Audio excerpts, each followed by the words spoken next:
let's fade to black. Okay. Going live in 5, 4, 3. Yummy like a gummy bear.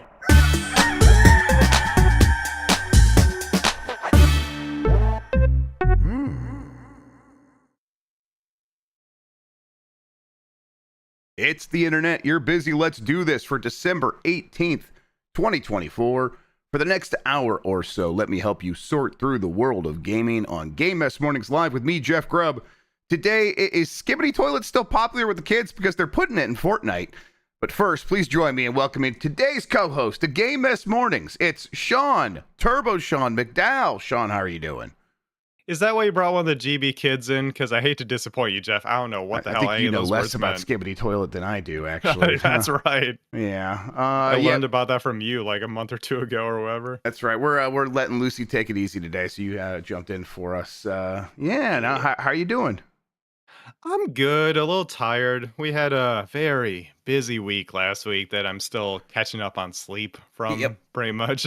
Yep, absolutely. Didn't really have I mean, we went to Universal, so of course we did some fun stuff on the weekend. But, people can see my little plushies back there. I got them in my background now. Little snowman Mario and stuff. Yeah, that looks really good. Marty McFly Hello Kitty is like on my shoulder right here. Yeah, that was very cute. I had a good time, but no real weekend where it's like we could just take it easy or take care of stuff. So we just hopped right back into this week, and so I'm feeling a little bit exhausted, but feeling good. Like, it was a good time. I felt like we got a lot done out in Los Angeles. How about you?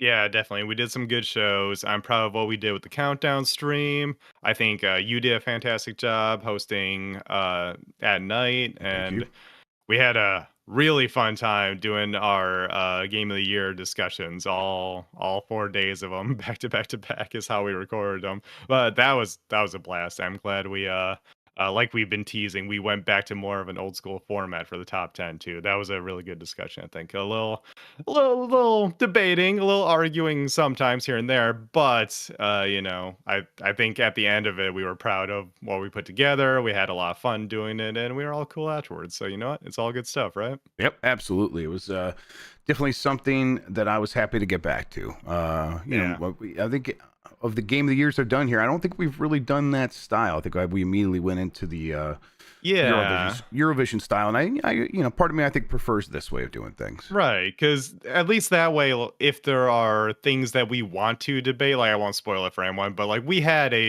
like you and me in particular had kind of a heated discussion about one of those things, but we talked it out, and I think doing the Eurovision style, we wouldn't have had that discussion. Yeah. And I think having that discussion for the people is better content, and it it gets us in the mindset of how we want our list to look and everything. So I think it was better overall. Yeah, I agree. I'm glad we get to have those conversations. I think they're the conversations that listeners we're going to have like in the comments or whatever, but now they can just hear us have it. So, and it was like, oh, well, asked and answered. Yep, looking forward to that stuff getting out there. Looking forward to having some time off here pretty soon as well. That'll be good for the holidays. So those podcasts will go up Christmas, New Year's. Look out for all that stuff during those weeks. It'll be 1 week to another. All right, let's explain what we do here. Most weekdays, I, Jeff Grubb, will help piece your gaming life back together. That includes breaking news and maybe even some of our own original reporting. For all these topics, I'll get the input of a bona fide expert who will make me look smart. If you are watching live on Twitch, welcome. You can always listen to the show later on podcast feeds by searching for Game Mess Mornings or find the RSS on giantbomb.com. You could also catch the show later with chapters and timestamps on YouTube. Hello, YouTube. All right, we have a lot to get into, so let's start the morning mess with November 2024 U.S. video game sales. This is from Matt Piscatella at Circana. Let's just hop right into it. He posted all this on Blue Sky. I'm just copying it from that. Projected November 2024 U.S. consumer spending on video game hardware, content, and accessories fell 7% when compared to a year ago to $5.8 billion. Year-to-date spending is flat last year, which, we'll get into the details here pretty quick. The falling 7%, not too alarming because last year's November had a new Call of Duty. This year, that Call of Duty came out in October. So that was going to be a little bit of when you compare from one year to the next, that was always going to be difficult. And then the fact that year-to-date spending is flat through this point of the year is actually much better than what people were anticipating. So things are pretty okay for video games overall. But yes, total video game sales down 7%. Video game content is where most of those losses were at, down 9%. Again, that was because Call of Duty came out in October last year, or November last year and October this year. Video game hardware was flat. And then video game accessories were up 4%, so not too bad. Let's see here. The November spending decline was driven in part by the debut of Call of Duty Black Ops 6 in October this year, while Call of Duty was Modern Warfare 3 launched during the November tracking month a year ago. Video game content spending dropped 9% versus a year ago to $4.5 billion. Growth in mobile and non-mobile subscription content spending was offset by dips across other areas of content. Console content spending was the biggest contributor to the decline, falling 29% versus a year ago.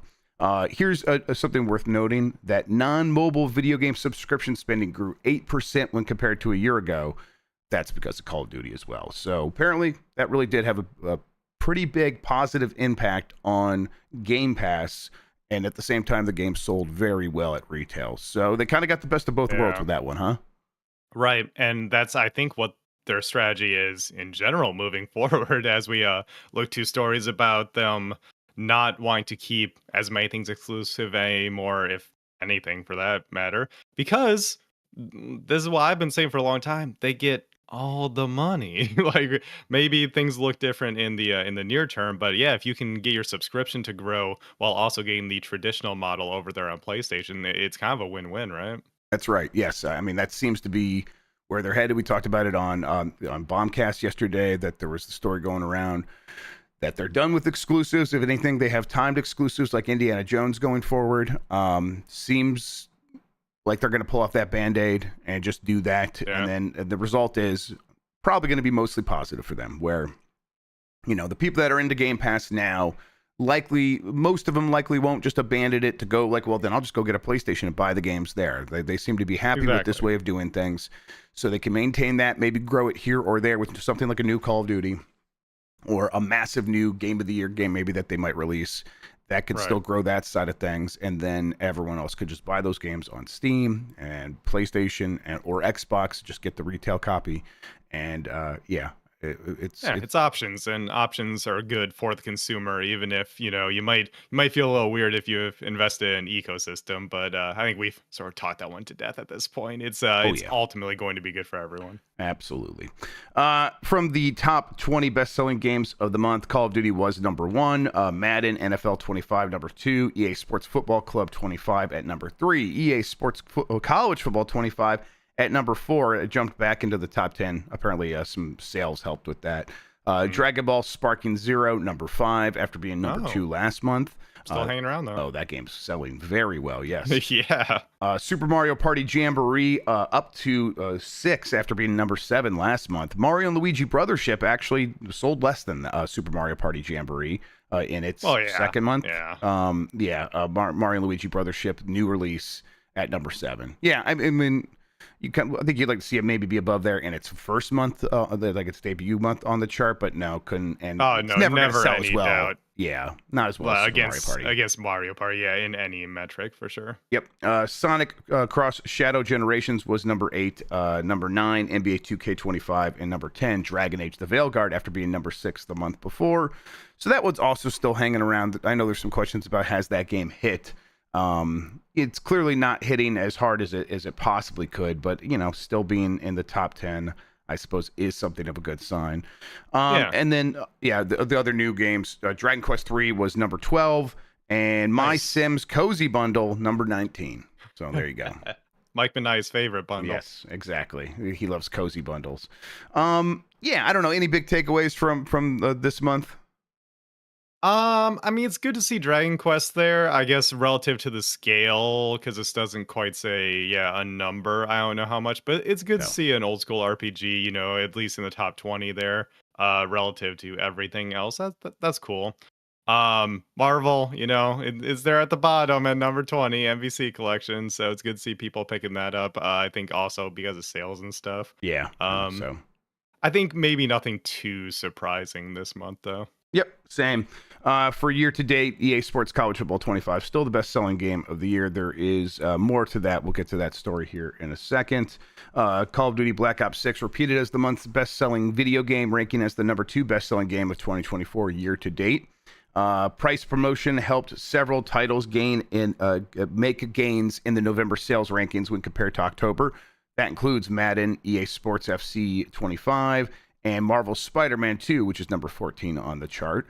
Stalker 2 Heart of Chernobyl debuted at number 6 on the Circana Player Engagement Tracker monthly active user chart on Xbox Series during November, while also ranking 9th on Steam. The title launched as part of Xbox Game Pass. November video game hardware spending was flat when compared to a year ago at $927 million made across all the hardware. 15% spending growth on PlayStation 5 hardware was offset by a 29% year-on-year drop in Xbox Series spending and a 3% decline in Switch spending. PlayStation 5 Pro accounted for 19% of total PlayStation 5 units sold in the month and 28% of the dollar sales. So that's probably around what the expectations are going to be for PlayStation 5 Pro.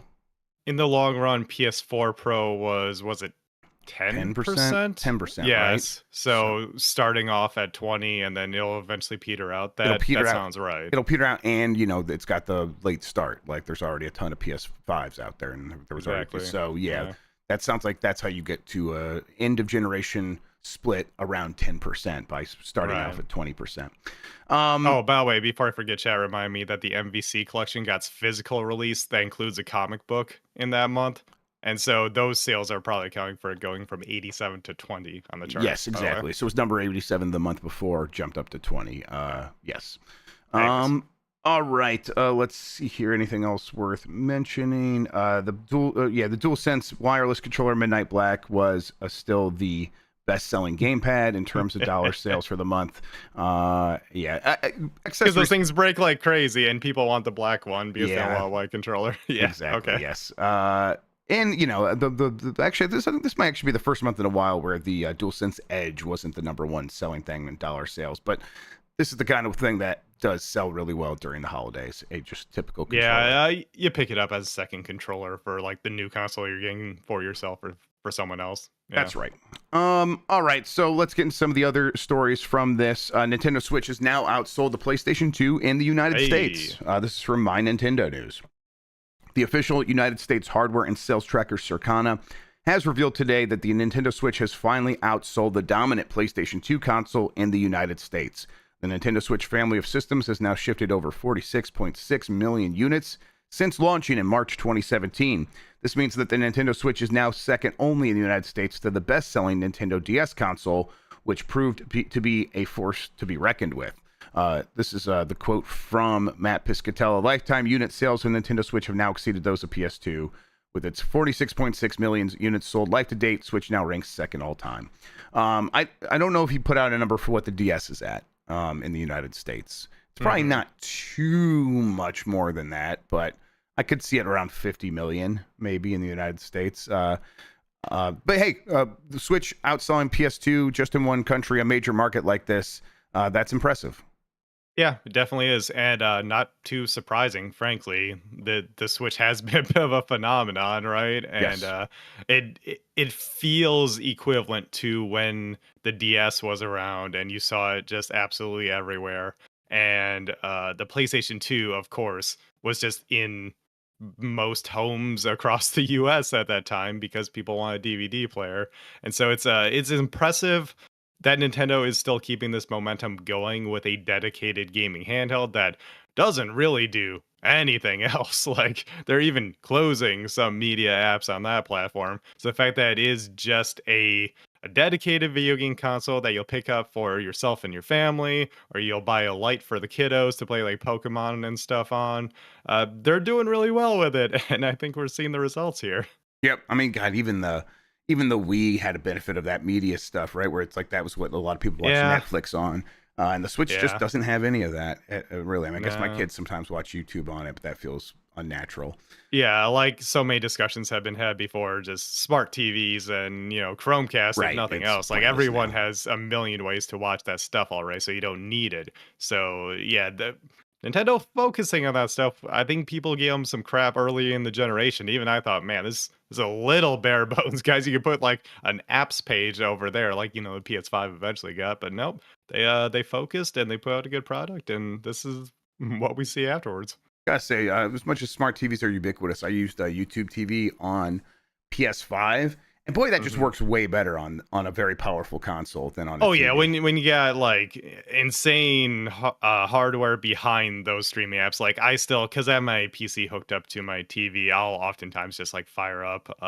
Even sometimes you can get the TV versions of apps in your web Hmm. browser, and I'll just do that using my computer because all instant and snappy. But Yes, instant yeah, and you're snappy. That's what I was surprised you're by. you're right. Using a console has always been the better way to do that, even since like the 360 era when those smart TVs first started to like hit the market, and they were slow, man, Hmm. but, Yeah. using my 360, that was nice and snappy there in, like, 2012 or whatever. Yep. Yeah. I even with that being the case, I still just kind of use the TV because it's more convenient. But I'm lazy. What Yeah. am I gonna do?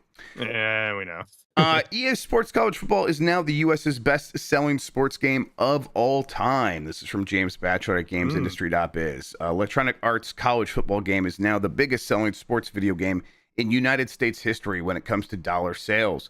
That's according to the November report from Circana, which also reports EA Sports College Football 25 is among the top 50 best-selling games of all time by the same metric. It is also the biggest-selling game of the year so far in the United States. Price promotions drove the title back into the top 10 of the monthly charts, beaten out only by Madden NFL 25 and Call of Duty Black Ops 6. The latter was cited as a key factor, blah, blah, stuff we already talked about. Yeah, hey, this game really did just pop off in such a massive way and continues to sell very well. But boy, in that first week, it kind of raced to the top. It was the best-selling game, I think, the instant it came out, the best-selling game so far of 2024, and it hasn't relinquished that even with a new Call of Duty coming out, which yeah. we don't get numbers from Circana. We don't really get numbers from these companies, but in the past, a Call of Duty comes out, it's instantly the number one best-selling game of the year, unless there was a Rockstar game. So the fact Right. that EA Sports College Football was able to maintain that just shows it was a massive, massive seller. Yeah, very impressive. I guess I'm kind of unfamiliar with why this phenomenon has been happening. I've just been hearing about it Right. happening. Do you maybe want to give an abbreviated version of like why this would be the case? Yeah. So college football went away with EA Sports NCAA football in 14, Right. which came out in 13. Yeah. And that went away because there was a lot of issues with NIL, like name, image, and likeness, where that stuff the companies weren't allowed to use that stuff back then. Hmm. Since then, there have been some Supreme Court cases that have opened that up, and now college Mm, players can get paid money for their name, their image, or their likeness. EA okay. has made an agreement with all the players that are in the game to legally use that stuff. They were able to bring it back, and there's been this dearth of college football games for 10 years. Right. At the same time, that college football, which was already massively popular in the United States, has only gotten more popular and more ubiquitous because the college football playoffs have happened, and now we have an expanded college football playoff this year with 12 teams in there. So it's bigger than ever, a massive industry, and now this game is there to capitalize on it. So there was this pent-up demand, and this game just Okay. absolutely hit hard right at the heart of that. So Yeah, because the game is very good from everything I'm yeah, hearing. it's really solid. It's an EA Sports game. There's going to be some parts that are less than, but Mhm. overall, it's a really fun football game. So I thought they did a very good job with it. I enjoyed playing it myself. Okay. Yeah, let's see here. Sticking with these stories for a little bit, Switch 2 is projected to be the clear winner in the next console generation. This is from Ollie Reynolds at Nintendo Life. What kind of DFC. crystal ball did you have to look into for this one? Eh? Yep, yeah. This is one where it's like, well, I'm sure this is maybe the safe bet, but who knows what's going to happen. Yeah, let's hear them out here. DFC Intelligence, a long-standing research and consulting firm for the video game industry, has projected that the upcoming Switch 2 will be the clear winner of the next generation console generation in its 2024 video game market report and forecast.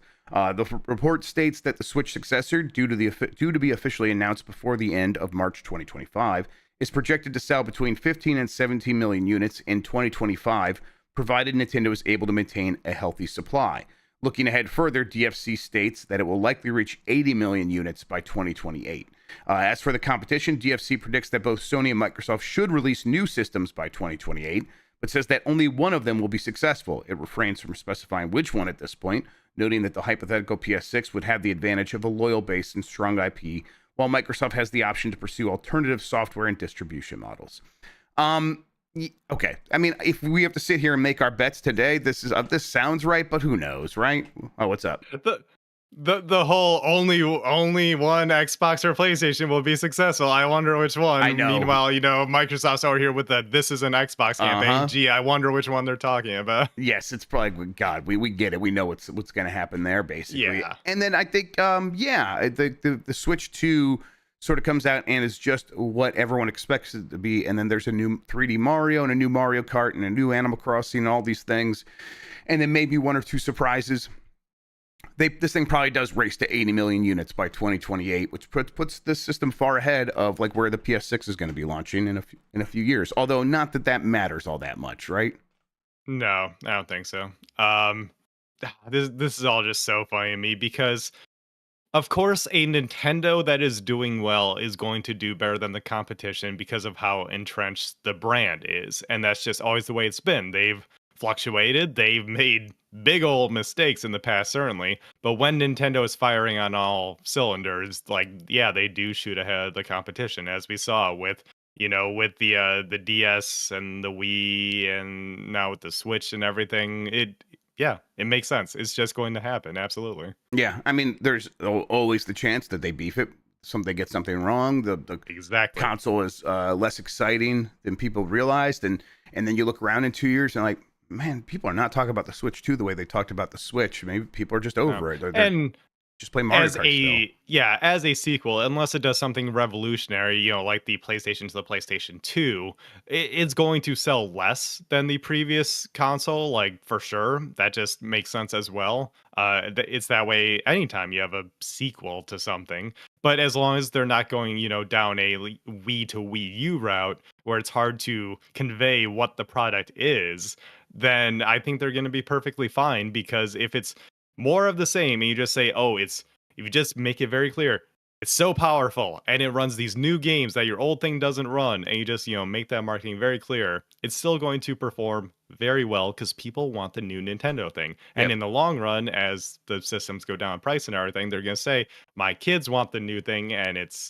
definitely going to be something I buy. If nothing else, because it's probably going to be cheaper than the competition too, at least in the long run. Yeah, and it's like you said, it's entrenched advantages, right? Where it's having a Mario, having Mario Kart, having Animal Crossing, these games that there are subcultures built around that people just want, like Mario Party. Like, this is just what the family gets to play video games.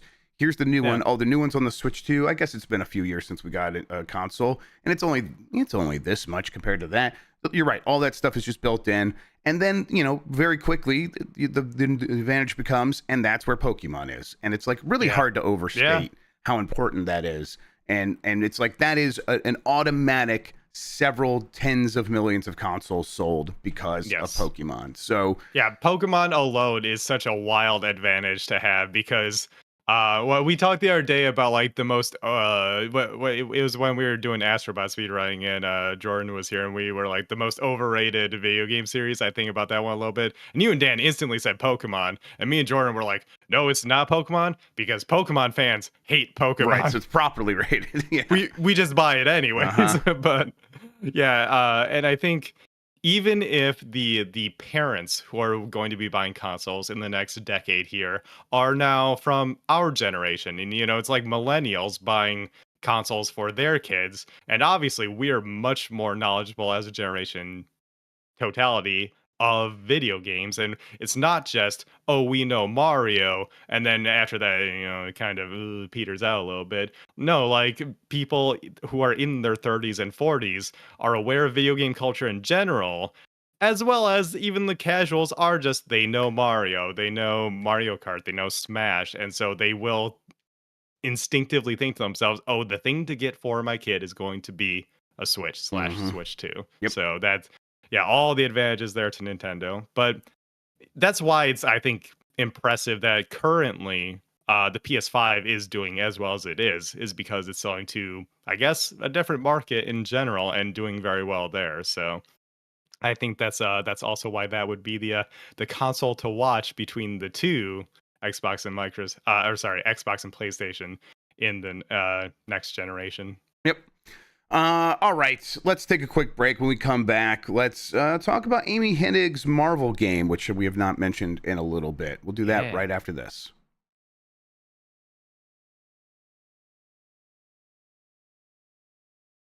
All right, let's get right back into it. Amy Hennig reveals new Marvel 1943 Rise of Hydra details and a little bit of concept art. This is from Jordan Midler at VGC. Amy Hennig has shown off new concept art from Marvel 1943 Rise of Hydra and discussed new details about the forthcoming game. Marvel 1943 Rise of Hydra was revealed during an Unreal Engine showcase at GDC in March and stars Drew Morlane as Captain America and Carrie Payton as Black Panther, with a release set for sometime in 2025. It led us to a bunch of interesting things, Amy Hennig told Entertainment Weekly, one of which was not only to tell a story about a young Steve Rogers who's still trying to find his feet, as opposed to the more seasoned guy that we've seen in a lot of the films. It also let us introduce a new Black Panther of 1943. The development team, the development team, Skydance Games, is being led by Amy Hennig, the director of the first 3 Uncharted games. It led us to tap into all the things that I love, all of the wonderful tropes of the World War II era adventure films, classic men on a mission movies, and all of that, Hennig continued. There's a lot of intrigue in our story, a lot of twists and turns, fascinating characters, and interesting locations. Hennig also debuted new concept art from the game, which shows a glimpse at the jungles of Wakanda in Marvel 1943. I might have that, but I guess, Sean, I'm like trying to let myself start to get excited about this one because I suppose it's starting to feel real. And I'm someone who didn't ever like fully fall in love with the first 3 Uncharted games, but then I played Uncharted 4 and I was in a different mood, and it really hit pretty hard. And I know that wasn't her as much, but it's definitely built based on some of the stuff that she laid the foundation for. I think I'm just in the mood for a big adventure game these days. Coming off Indiana Jones, this sounds like it might be right up my alley. It sounds like that's what they're going for. How about you? Is this a safe space where we don't have Mike here so we can say that, yeah, the Uncharted games aren't as great as he thinks they are? Yeah, you could say that. I mean, he's still going to get mad at you, but yeah. Okay. I still like them a lot because I grew up a big Tomb Raider fan. Sure. But they're kind of all the same game, just they got prettier. Yes, and I think that's what Uncharted 4 was just so pretty I couldn't help but like it. Yeah. No, I did like playing the Uncharted games a lot back in the day. I do think 4 is maybe the one that hit the most for me. And so I know what you're saying there. It's why I'm really looking forward to playing indie here a little bit here. But yeah, this game is interesting because the fact that I didn't hear about it at first because it was revealed at that Unreal Engine GDC showcase thing. Yeah, and I was like, why would they be showing it there of all places?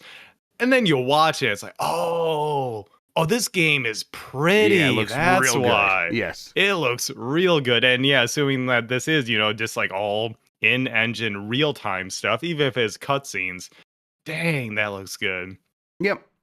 It's I hope it comes out next next I didn't year. see that key art yet. Wow. Yeah. This is the concept art of one of the jungles in Wakanda. And yeah, looks very cool. But at this point, it's like, man, I really still don't fully know what to expect from this game. It also feels like Marvel games are so treacherous for these developers, where they put a lot of money into it, and will they hit? Will they won't? Or will they not? Will they miss completely? The most recent example of Marvel Rivals is something that hit very hard. But this is going to be very different. But I don't know. Maybe that changes people to be in the mood for, well, I've been having fun with these characters in this game over here. What else can I do? And maybe this game will be waiting for them. That sort of situation. Yeah. It's hard to say, but either way, I'm glad that Amy Hennig got to make a video game. It's been a long time, and right. And it'll be nice to hopefully see this next year.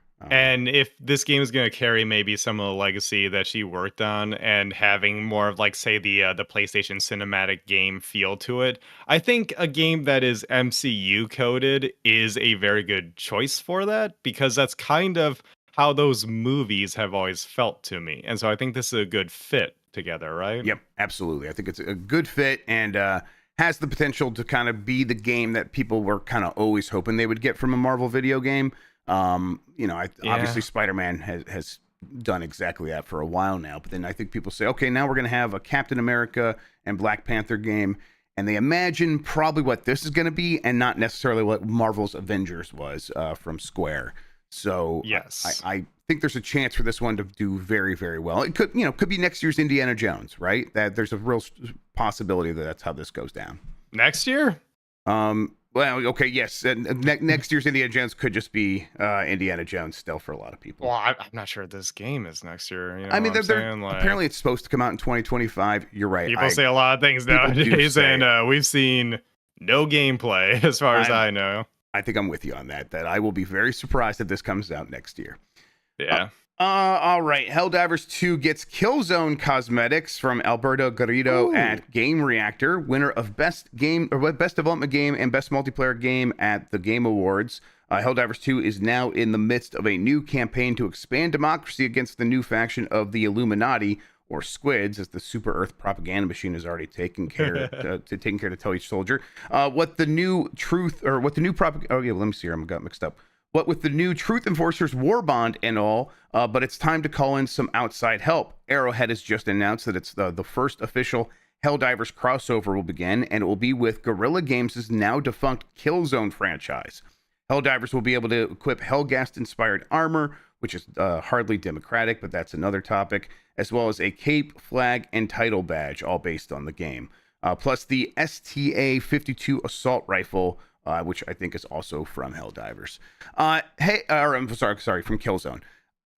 This is weird, right? Killzone being the first one. I guess it makes sense from a point of view of the aesthetics are pretty similar, right?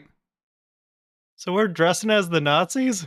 Yeah, I think you're dressing as the Hellghast. Yes. If you're dressing as the Hellghast? Well, okay, yeah, that does make this a little weird. Turns out you dress as a fascist the entire time in Helldivers 2. Well, but yeah. I don't know. From the point of view of Helldivers 2 bringing in any game, what could they bring in? I guess Killzone just wasn't on my list because it's like, why would they want to remind people about Killzone? But hey, I would have said that like if it was internal PlayStation, that's by far the one that makes the most sense to me. Aesthetically, it makes the most sense, and I guess it'd be easy to do. Especially if you're pulling from the first three rather than Shadowfall, once they went hyper futuristic. Like, because, Helldivers is more of that aesthetic, more of the, old-fashioned trooper kind of deal that they got going on there. Yeah. Do you think, as Christian in chat is screaming, that he's freaking out. I'm happy for Christian. Do you think that this has any implication for the future of the Killzone franchise? Hell no, Jeff. Like, if nothing else, I would assume that, I don't know, Shadowfall was a good game. It wasn't great. It wasn't amazing, but the Shadowfall was very solid, and I would love it if they continued in that direction. Like, it was a fun time. It had its issues, but like the old school Killzone was never really my thing, because if nothing else, it really contributed to that era being the gray and earthy brown tone era, on the PlayStation side of things. It kind of was to what Gears of War was a little bit, I guess, would maybe equivalent of what those games were doing for their respective platforms. I think the likely scenario here is Sony's just getting more comfortable with being like, hey, no, we have these old franchises, we're not doing anything with them, including Killzone, but that doesn't mean we are trying to put them in a little cage, a little box, and then bury them forever. You could still play around with that stuff if you want, other development teams that we work with. So, I mean, especially, like, I'm seeing Guerrilla going back to this, because, like, right, no way. Horizon's a hit, and it's certainly a much happier thing to put out there into the world in general. And it takes up a lot of their time. They're constantly working on several Horizon projects. So, I think it's very unlikely that they take any of those resources and put it towards a new Killzone. Yeah. Nvidia's new app is causing large frame rate dips in many games. Cool. So Kyle Orland at Ars Technica. When Nvidia replaced the long-standing GeForce Experience app with the new unified Nvidia app last month, most GPU owners probably noted the refresh and rebranding with nothing more than bemusement.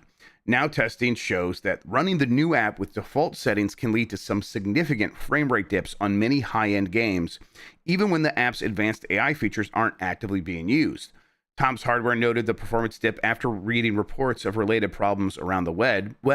The site's testing with and without the Nvidia app installed confirms that across 5 games running on an RTX 4060, the app reduced average frame rates by around 3 to 6%, depending on the resolution and graphical quality level. The site's measured frame rate drop peaked at 12% for Assassin's Creed Mirage, running at 1080p ultra settings. Other testing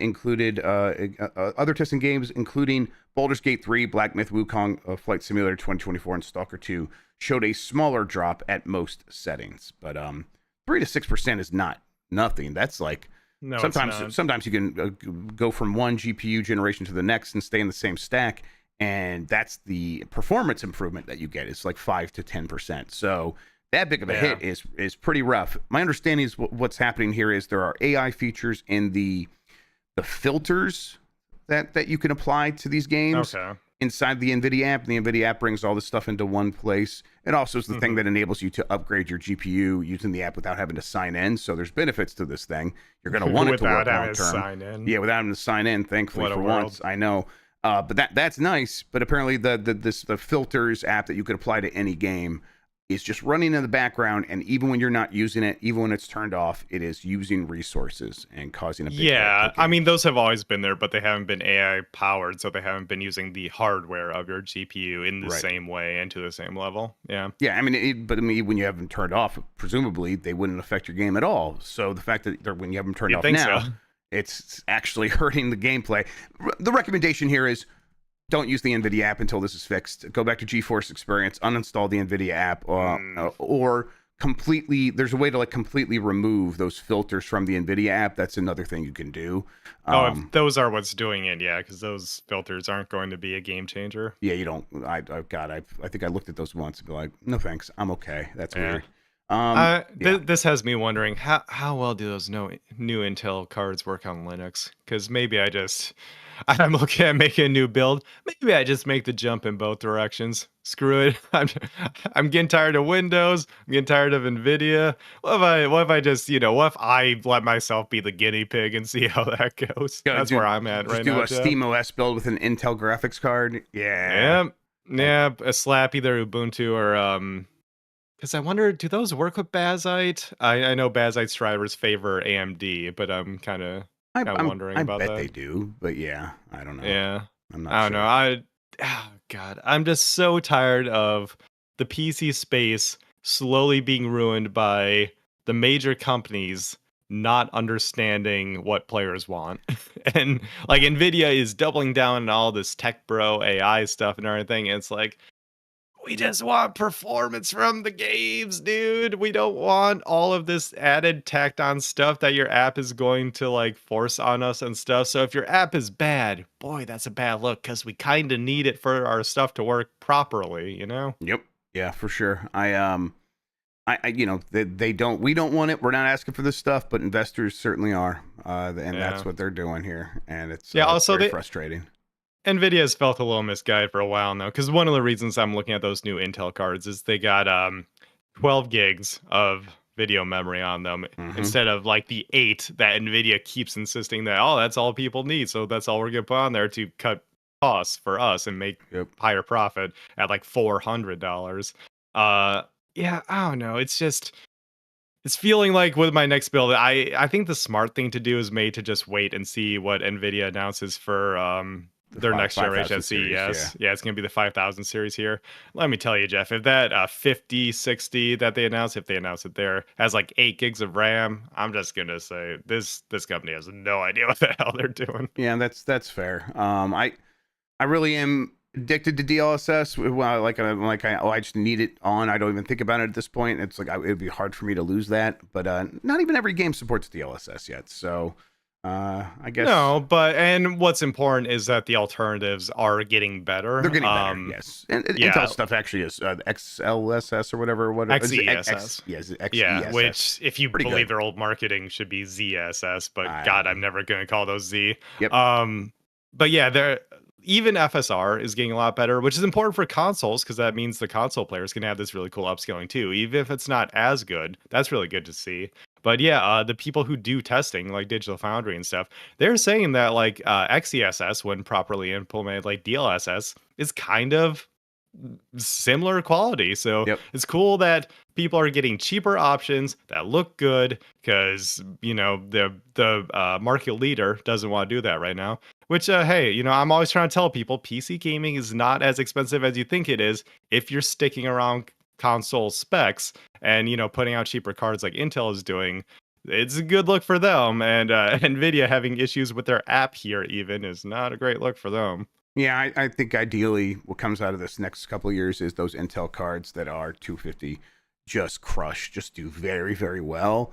And that will sort of reset a little bit of the pricing in the space because the other companies will have to get competitive. And I think AMD was not forcing Nvidia to be as competitive as they once were. And maybe Intel can force the issue a little bit. It sucks that we have to wait for Intel, but go ahead. Yeah, AMD didn't care as much at a certain point, maybe because of the CPU market. They just overtook that instantly with gamers. So I think maybe they just didn't care as much about the GPU side of things because Nvidia just, it's in everyone's computer. So they just didn't see the point in competing anymore.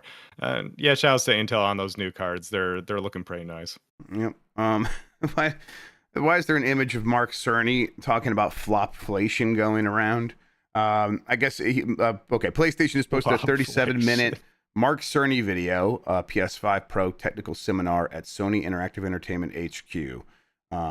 Okay. Yeah. I'd assume he would be talking about how teraflops aren't the measurement that people think they are. Oh yes, and that number is they get bigger, but it doesn't mean what people think it means. Yeah. Yeah, it's not the only measurement of the performance of a piece of GPU. Yeah, never really was that useful. No. Okay, let's see here. Last story I have written down: Skibidi toilets reportedly flushing into Fortnite this week. Hooray! This is from Blair Marnell at GameSpot. If it's in pop culture, then it's going to inevitably end up in Fortnite in some form or another. Now it's apparently Skibidi Toilet's turn to make an entrance into the popular Battle Royale shooter game. Fortnite leaker Spush FNBR, Fortnite Battle Royale, was the first to report that a Fortnite cross Skibidi Toilet collaboration will drop tomorrow, December 18th, with a Plunger Man skin with a Lego variant for 1,500 V-Bucks, as well as a Skibidi Toilet backpack for 600 V-Bucks and a pickaxe Plunger Man's plunger for 800 V-Bucks. The bundle for all three will reportedly cost 2,800 V-Bucks.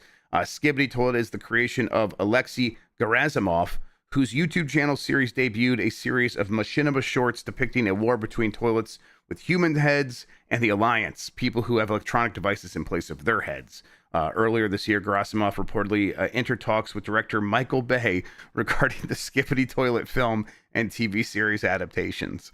I forgot about that part. Yeah, I forgot about that too. That's true. And I remember we did talk about that, but I forgot about it. Skibidi Toilet is the guy's head. Which head is it? The dude from Half-Life 2 in a toilet.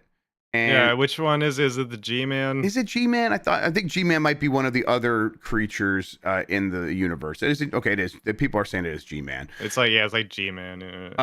Yeah, and so that's from Half-Life. And so it's a little weird that now Skibidi Toilet, which I think actually they are genericizing the face a little bit to bring it into Fortnite. That would be my guess, is like that would be the thing they have to change, because otherwise this probably would turn into a copyright infringement thing, and Epic wouldn't want it. But I guess Skibidi Toilet is maybe transformative enough that they feel comfortable doing that. And I have to agree, it's the most transformative work of art this century, Sean, as you and the kids must know, I'm sure. I had never heard of this shit until you brought it up in that one episode, Game S Mornings. I had to look it up, like, what the hell is this man talking about? Yeah. And then we did that stream where it was in a game on Steam, and that's right. I just don't get it. The whole thing that they were explaining there of like this whole big universe of the toilets versus the humans or whatever. It gets crazy. Like the first video. Wild. First video is just, and as Hammond of Texas is correcting here, and I appreciate this. The guy, that face in the toilet is not G-Man. It's a male City 17 citizen. just a random one. And then the Okay. G-Man does show up later as one of these giant like mechs, and I think he's like on a giant toilet or something like that, and he's got rockets on his shoulders. It's awesome. Okay, it's the way that like, so the first video starts with him just popping his head out of the video and singing the Skibidi song, and then by like the 4th episode, there's a giant war between like dudes with cameras for heads and these massive toilets flying around with rockets for shoulders. It's a beautiful thing. I don't know how much of that's going to make it into Fortnite, though. I just Who cares? This is old news, Jeff. Oh, what's happening Christmas now? Mariah Carey is coming to Fortnite. Well, really?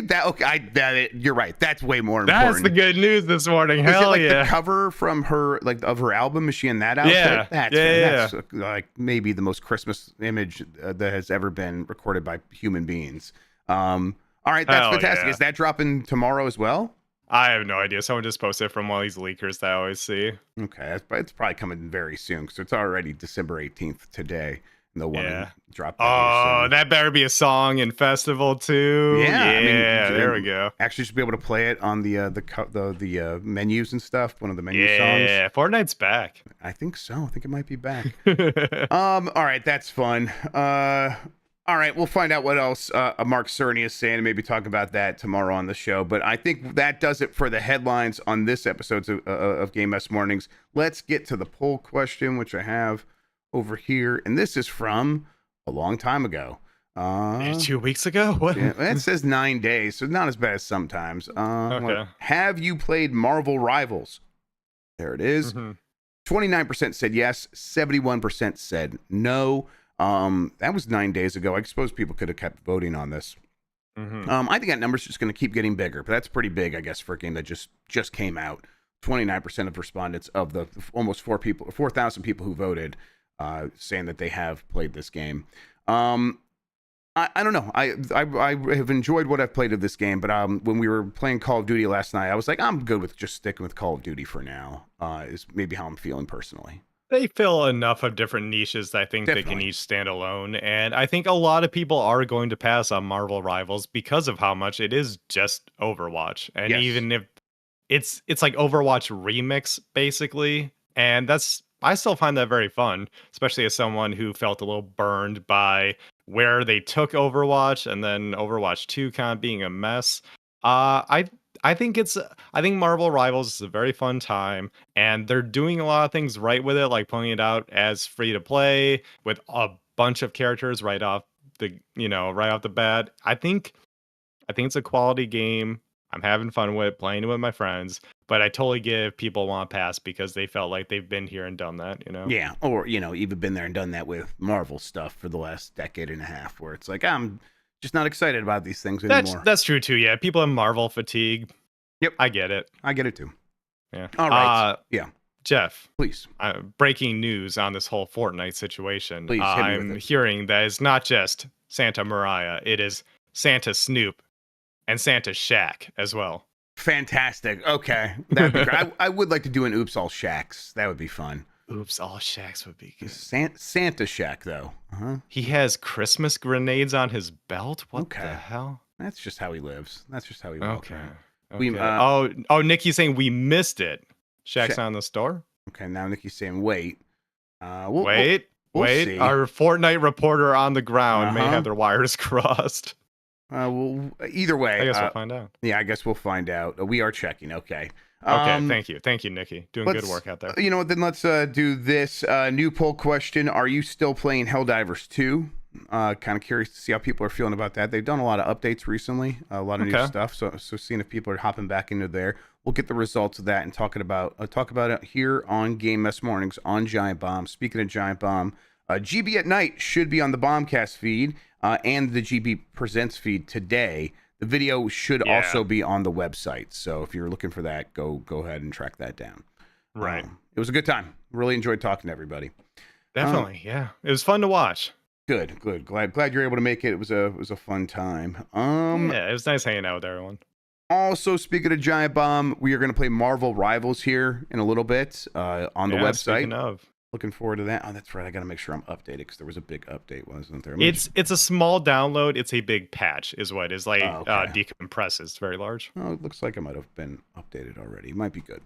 Okay, fantastic. So we'll do that. We'll have a voicemail dump truck this week. We're gonna try to get the first episode of Dan's new season of Blight Club going this week. So look out for all of that. Anything else I should mention, Sean? I can't remember. No, I think we're pretty much caught up there. Apparently, Four Swords Fiesta is happening here on Giant Bomb, as well as a PlayStation showcase. I wonder how long that's been in this document, Jeff. No, that's where it lives now. Four Swords Fiesta. Jesus. Yeah, you haven't changed that in a while. I have not changed that for a minute. All right. Sean, thank you so much for hanging out with me today and talking about video games, man. I really appreciate it. Always a fun time, man. Thank you all for listening. Thank you for watching. You're the best audience in gaming. Until next time, have a good one. Take care of yourself, and goodbye.